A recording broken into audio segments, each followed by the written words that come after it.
ಇರಾನ್ನಲ್ಲಿ ಸಿಲುಕಿರುವಂತಹ 1300 ಭಾರತೀಯ ವಿದ್ಯಾರ್ಥಿಗಳು ಮೆಡಿಕಲ್ ವಿದ್ಯಾಭ್ಯಾಸಕ್ಕೆ ಅಂತ ಭಾರತದಿಂದ ಅವರು ತೆರಳಿದ್ರು. ಸೊ ಈಗ ಅವರುಗಳಿಗೆ ಆತಂಕ. ಟೆಹರಾನ್ನಿಂದ ಭಾರತೀಯ ವಿದ್ಯಾರ್ಥಿಗಳ ಸ್ಥಳಾಂತರವನ್ನು ಕೂಡ ಮಾಡಲಾಗ್ತಾ ಇದ್ದು ಅವ್ರನ್ನ ಸೇಫ್ ಆಗಿ ಭಾರತಕ್ಕೆ ಕರೆತರುವಂತಹ ನಿಟ್ಟಿನಲ್ಲಿ ರಾಯಭಾರಿ ಕಚೇರಿ ಮೂಲಕ ಸುರಕ್ಷಿತ ಸ್ಥಳಕ್ಕೆ ಸ್ಥಳಾಂತರ ಮಾಡುವಂತಹ ಕೆಲಸವನ್ನು ಈಗಾಗಲೇ ಮಾಡಲಾಗಿದೆ.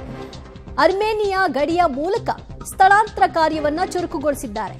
ಇರಾನ್ನಿಂದ ತೆರಳಲು ಅನುಕೂಲ ಮಾಡಿಕೊಟ್ಟಿದೆ ರಾಯಭಾರಿ ಕಚೇರಿ.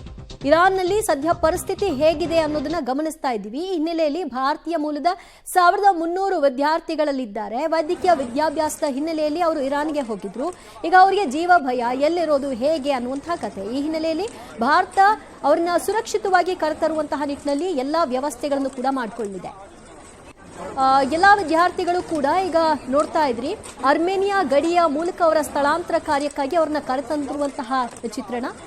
ರಾಯಭಾರಿ ಕಚೇರಿ ಸೂಕ್ತ ಸಂದರ್ಭದಲ್ಲಿ ಯಾರ್ಯಾರು ಭಾರತೀಯರು ಇರಾನ್ನಲ್ಲಿದ್ದಾರೆ ಅನ್ನುವಂತಹ ಮಾಹಿತಿಯನ್ನು ಪಡ್ಕೊಂಡು ಅವರ ಜೊತೆಗೆ ಇಂಟ್ರಾಕ್ಷನ್ ಅಲ್ಲಿದ್ದು ಅವರಿಗೆ ಸ್ಪಂದಿಸಿ ಈಗ ಕರೆತರುವಂತಹ ನಿಟ್ಟಿನಲ್ಲಿ ವ್ಯವಸ್ಥೆಗಳನ್ನು ಕಲ್ಪಿಸಿದೆ. ಇನ್ನೂ ಕೂಡ ಇರಾನ್ನಲ್ಲಿ ಈ ಕ್ಷಣಕ್ಕೆ ಆಗ್ತಾ ಇರುವಂತಹ ತುರ್ತು ಪರಿಸ್ಥಿತಿಯನ್ನು ಘೋಷಣೆ ಮಾಡಿದ್ದಾರೆ. ಈ ಕ್ಷಣಕ್ಕೆ ಅಲ್ಲಿರೋದು ಸೂಕ್ತವಲ್ಲ ಅನ್ನೋ ಕಾರಣಕ್ಕೆ ಅವರುಗಳನ್ನ ಸ್ಥಳಾಂತರ ಮಾಡಿ ಅಂತ ಹಲವರು ಆ ವಿದ್ಯಾರ್ಥಿಗಳ ಪೋಷಕರು ರಾಯಭಾರಿ ಕಚೇರಿಗೆ ಮನವಿಯನ್ನ ಮಾಡಿಕೊಂಡಿದ್ರು.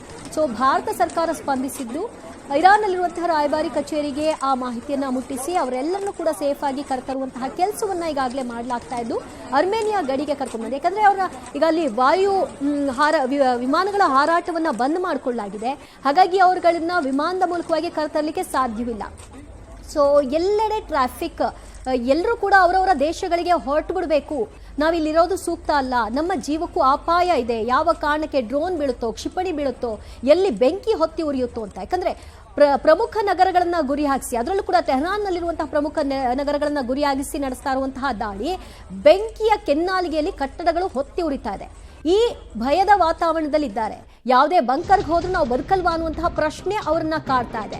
ಇರಾನ್ ಮತ್ತು ಇಸ್ರೇಲ್ ನಡುವೆ ಸಂಘರ್ಷ ಮುಂದುವರೆದಿದೆ. ಇಸ್ರೇಲ್ನ ಮೇಲೆ ಇರಾನ್ ಮಿಸೈಲ್ ದಾಳಿಯನ್ನ ನಡೆಸ್ತಾ ಇದೆ. ಟೆಲ್ ಅವೀವ್ ನಗರದ ಮೇಲೆ ಇರಾನ್ ಅಟ್ಯಾಕ್ ಅನ್ನ ಮುಂದುವರೆಸಿದೆ. ಸೊ ಮಿಲಿಟರಿ ಬೇಸ್ ಗುರಿಯಾಗಿಸಿಕೊಂಡು ದಾಳಿಯನ್ನ ನಡೆಸ್ತಾ ಇದ್ದು ಹಲವು ಯುದ್ಧ ವಿಮಾನಗಳನ್ನು ಈಗಾಗಲೇ ಧ್ವಂಸ ಮಾಡಿದೆ. ಇರಾನ್ ದಾಳಿಗೆ ಬೃಹತ್ ಕಟ್ಟಡಗಳು ಕೂಡ ಇಸ್ರೇಲ್ನಲ್ಲಿ ಧ್ವಂಸ ಆಗಿದೆ. ಐರನ್ ಡೋಮ್, ಥಾಡ್ ಏರ್ ಡಿಫೆನ್ಸ್ ಸಿಸ್ಟಮ್ ಕಣ್ತಪ್ಪಿಸಿ ಅಟ್ಯಾಕ್ ಅನ್ನ ನಡೆಸಲಾಗ್ತಾ ಇದ್ದು ಅವುಗಳು ಕೂಡ ಇದನ್ನ ನಿಷ್ಕ್ರಿಯ ಮಾಡ್ಲಿಕ್ಕೆ ಆಗ್ತಿಲ್ಲ. ಇಸ್ರೇಲ್ ನಗರದಾದ್ಯಂತ ಸೈರನ್ಗಳು ಮೊಳಗ್ತಾ ಇದೆ. ನಿರಂತರವಾಗಿ ಸೈರನ್ ಮೊಳಗ್ತಾ ಇರೋದ್ರ ಹಿನ್ನೆಲೆಯಲ್ಲಿ ಅಲ್ಲಿ ಸದ್ಯ ಪರಿಸ್ಥಿತಿಯಂತೂ ಭಯಭೀತದಿಂದಲೇ ಜನ ಇರುವಂತಹ ಪರಿಸ್ಥಿತಿ. ಯಾವ ಕ್ಷಣದಲ್ಲೂ ಕೂಡ ಅವರು ಬಂಕರ್ಗಳಲ್ಲೇ ಇರಬೇಕು. ಮತ್ತಷ್ಟು ಮಾಹಿತಿ ಕೊಡ್ತಾರೆ ನಮ್ಮ ಪ್ರತಿನಿಧಿ ಶಬ್ಬೀರ್. ಇಸ್ರೇಲ್ ಒಂದು ಕಡೆಯಲ್ಲಿ ದಾಳಿ ನಡೆಸ್ತಾ ಇದ್ರೆ ಸೇಮ್ ಟೈಮ್ ಇರಾನ್ ಕೂಡ ಅದೇ ರೀತಿಯ ಅಷ್ಟೇ ತೀವ್ರ ಸ್ವರೂಪದ ದಾಳಿಯನ್ನು ನಡೆಸ್ತಾ ಇದೆ. ಹೀಗಾಗಿ ಕಂಟಿನ್ಯೂಸ್ ಆಗಿ ಇಸ್ರೇಲ್ನಲ್ಲಿ ಸೈರನ್ಗಳು ಮೊಳಗ್ತಾ ಇದ್ದು ಅಲ್ಲಿನ ಚಿತ್ರಣ ಹೇಗಿದೆ? ಹೌದು, ಇರಾನ್ ಮತ್ತೆ ಇಸ್ರೇಲ್ ನಡುವೆ ಉದ್ವಿಗ್ನ ಪರಿಸ್ಥಿತಿ ನಿರ್ಮಾಣ ಆದ ಬಳಿಕ ಒಂದ್ ಕಡೆ ಇಸ್ರೇಲ್ ಇರಾನ್ನ ಮೇಲೆ ದಾಳಿಯನ್ನ ಮಾಡ್ತಾ ಇದ್ರೆ ಅದಕ್ಕೆ ಪ್ರತಿ ದಾಳಿಯನ್ನು ನಡೆಸುವಂತ ಕೆಲಸವನ್ನ ಕೂಡ ಇರಾನ್ ಮಾಡ್ತಾ ಇದೆ.